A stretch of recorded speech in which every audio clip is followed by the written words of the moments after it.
Like کریں، subscribe کریں، bell icon کو دبائیں تاکہ ہماری ویڈیو سب سے پہلے آپ کے پاس پہنچ سکے۔ سیدنا حضرت ابو ہریرہ رضی اللہ تعالیٰ عنہ سے مروی ہے کہ حضور رحمت عالم صلی اللہ علیہ وسلم نے ارشاد فرمایا کہ جب میری امت دنیا کو بڑی چیز سمجھے گی تو اسلام کی ہیبت ان کے دلوں سے نکل جائے گی۔ کیا ہم نے دنیا کو بہت زیادہ اہمیت نہیں دے دی؟ آج اگر اسلام پر عمل کرنے کا جذبہ، اسلام کو اپنی لائف کے اندر نافذ کرنے کا جذبہ، اسلام کو پریکٹس کرنے کا جذبہ اگر ہمارے دلوں کے اندر نہیں ہے اور اللہ کا خوف، اس کے رسول صلی اللہ علیہ وسلم کی ناراضگی، جہنم کا خوف، عذاب الہی کا خوف، ان سارے خوف کے تذکرے کے باوجود اگر ہمارے دل میں اسلام کی ہیبت نہیں بیٹھ رہی تو اس کی سب سے بڑی وجہ حضور صلی اللہ علیہ وسلم فرماتے ہیں جب میری امت دنیا کو بڑی چیز سمجھے گی تو اسلام کی ہیبت ان کے دلوں سے نکل جائے گی۔ ہم نے اسی دنیا کو سب کچھ سمجھا ہے، اسی دنیا کی محبت میں گرفتار ہو گئے اور صبح سے لے کر رات تک اسی دنیا کے لیے پاپڑ بیلتے ہوئے نظر آتے ہیں اور اسی دنیا کے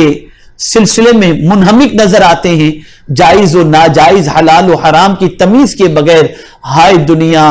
اور صبح سے لے کر شام تک مال مال مال مال مال، اور اسی کی فکر کے اندر ہم اپنی زندگی کی ساعتوں کو گزارتے نظر آتے ہیں۔ مال کمانا برا نہیں ہے، مال کمانا برا نہیں، دنیا کمانا برا نہیں ہے۔ اگر دنیا کی وسعت اور دنیا کمانا برا ہوتا تو صدیق اکبر رضی اللہ تعالیٰ عنہ جیسی عظیم شخصیت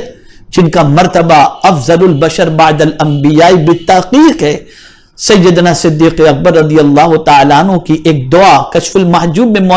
موجود ہے کہ سیدنا صدیق اکبر رضی اللہ تعالیٰ عنہ بارگاہ صمدیت میں دعا کرتے ہیں، اللہم ابسط لی الدنیا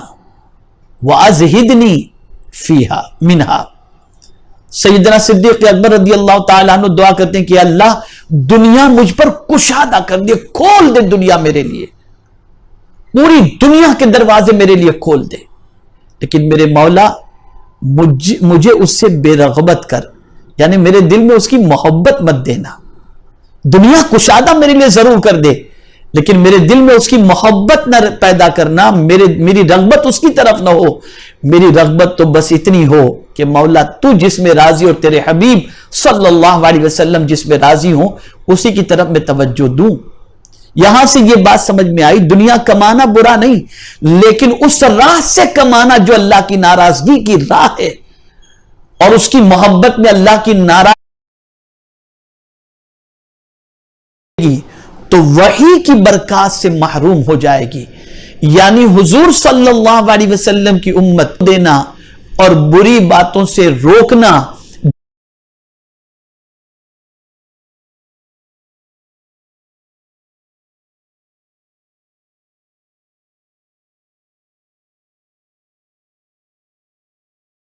ہونے سے اللہ تعالیٰ اجتماعی عذاب سے ہمیں نہیں روک سکتا، اجتماعی عذاب ہم پر نہیں روکے گا، بلکہ میرے پیارے آقا صلی اللہ علیہ وسلم کے پیارے دیوانوں، یہ ہمیں ذہن میں رکھنا ہوگا کہ ہمیں صرف سیلف اچھے بننے سے کام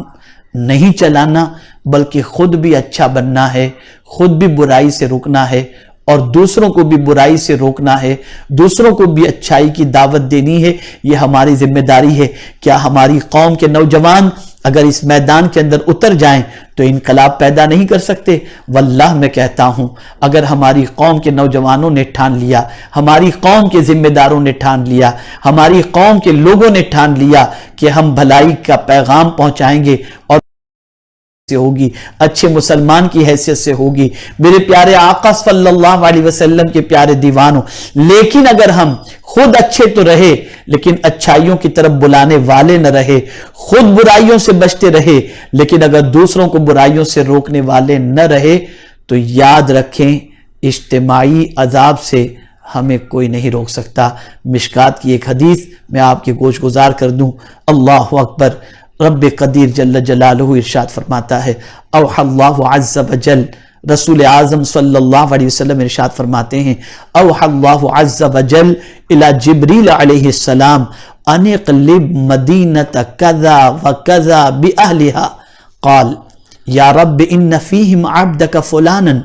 لم یعصک طرفت عین قال فقال اقلبها علیہ وعلیہم فإن وجہہ لم یتمعر فی ساعتا قط۔ اللہ تعالیٰ نے جبریل امین علیہ السلام کو وحی کی کہ فلاں فلاں شہر کو اس کے باشندوں پر الٹ دو، فلاں فلاں شہر کو اس کے باشندے پر الٹ دو۔ کس نے؟ رب نے حضرت جبریل امین علیہ السلام پر یہ وحی کی کہ اے جبریل فلاں فلاں شہر کو ان کے باشندوں پر الٹ دو۔ تو جبریل امین علیہ السلام نے کیا عرض کیا؟ جبریل امین علیہ السلام نے عرض کیا کہ پروردگار اس میں تو تیرا فلاں بندہ بھی ہے جس نے کبھی پلک جھپکنے کی دیر بھی تیری معصیت میں نہیں گزاری، یعنی ایسا بندہ بھی اس بستی میں رہتا ہے، اس شہر میں رہتا ہے جس نے پلک جھپکنے تک بھی میرے مولا تیرا گناہ نہیں کیا، تیری نافرمانی نہیں کی۔ اس شہر میں ایسا بندہ بھی رہتا ہے پلک جھپکنے تک جس نے گناہ نہیں کیا، تو کیا اس پر بھی الٹ دیا جائے؟ حضور صلی اللہ علیہ وسلم نے فرمایا، اس پر اللہ تعالیٰ نے فرمایا کہ الٹو اس بستی کو پہلے اس پر اور پھر دوسروں پر، یعنی وہ بندہ جو پلک جھپکنے تک گناہ نہیں کیا، اللہ عز و جل فرماتا ہے پہلے اس بندے پر الٹو اور پھر دوسروں پر۔ اللہ اکبر، وہ بندہ جس نے پلک جھپکنے تک گناہ نہیں کیا اس پر اللہ بستی کو الٹنے کا حکم دے رہا ہے۔ کیوں؟ کیا وجہ؟ اب اس وجہ کو سمجھو۔ آقا کریم صلی اللہ علیہ وسلم ارشاد فرماتے ہیں کہ اللہ تعالیٰ نے فرمایا کہ الٹو اس بستی کو پہلے اس پر اور پھر دوسروں پر، اس لیے کہ اس کے چہرے کا رنگ کبھی ایک لمحے کے لیے بھی میری غیرت کی وجہ سے متغیر نہیں ہوا۔ یعنی اگر کسی بندے کو وہ گناہ کرتے دیکھتا تو خود تو گناہ سے بچتا، لیکن گناہوں میں ڈوبے ہوئے اللہ کے بندوں کو دیکھ کر کبھی اسے افسوس نہیں ہوتا تھا، کبھی اس کی غیرت اسے للکارتی نہیں تھی کہ تو گناہ سے روک رہا ہے، یہ گناہ کر رہی، اسے روک۔ جب وہ بندہ خود بچتا تھا اور گناہوں سے دوسروں کو نہیں روکتا تھا اور اس کا چہرہ اللہ کی غیرت کی وجہ سے کہ یہ اللہ کا رزق کھا کر اللہ کی نافرمانی کر رہے ہیں، تو ان گناہوں میں انہیں ڈوبے ہوئے دیکھ کر اس کے چہرے کا رنگ اور انہیں گناہوں میں گرفتار دیکھ کر کے اگر ہمیں کڑن محسوس نہیں ہوتی، ہمارے اندر روکنے کا جذبہ پیدا نہیں ہوتا، ہمیں افسوس نہیں ہوتا، ہم روکنے کی کوشش اپنی بساط بھر نہیں کرتے، تو ہمارا گناہوں سے رکنا اللہ عز و جل کے عتاب سے ہمیں نہیں بچا سکتا۔ تو میرے پیارے آقا صلی اللہ علیہ وسلم کے پیارے دیوانوں، میری خواہش بس یہی ہے کہ ہم سب مل کر جد و جہد کریں، ایک اچھے معاشرے کی تشکیل کے لیے ہماری قوم کے نوجوان قرآن کی پکار پر لبیک کہتے ہوئے بیدار ہو جائیں، محنت و مشقت کریں۔ کاش کہ ہماری قوم کے نوجوانوں کی پہچان ایک اچھے مسلمان کی حیثیت سے ہو، ہمارے قوم کے نوجوانوں کی پہچان اچھے مسلمان کی حیثیت سے ہو۔ مجھے بتائیے کیا ہماری قوم کے نوجوانوں کے بال ہمیں نہیں بتا رہے کہ ان کی سوچ کیا بن چکی ہے؟ کانوں میں بالیاں نظر آتی ہیں، گلوں میں نہ جانے کیسی کیسی چین نظر آتی ہے، ہاتھوں میں کڑے نظر آتے ہیں، راتوں کو آوارگی نظر آتی ہے، بالوں میں مختلف قسم کے کلر نظر آتے ہیں، اور نہ جانے کس کس طریقے سے بائکوں پر اور گلیوں کے اندر گھومتے بھٹکتے نظر آتے ہیں۔ سچ بتائیے گا کبھی ان ہمارے نوجوان بھائیوں کو دیکھ کر آپ کے دل میں، ہمارے دل میں کوئی کڑن محسوس ہوئی کہ یہ ہمارے بچے کو ہم بچائیں، اس کی زندگی کو سنوارنے کی کوشش کریں؟ اگر ہم بچے ہوئے ہیں، ہماری اولاد کو ہم نے بچا لیا ہے،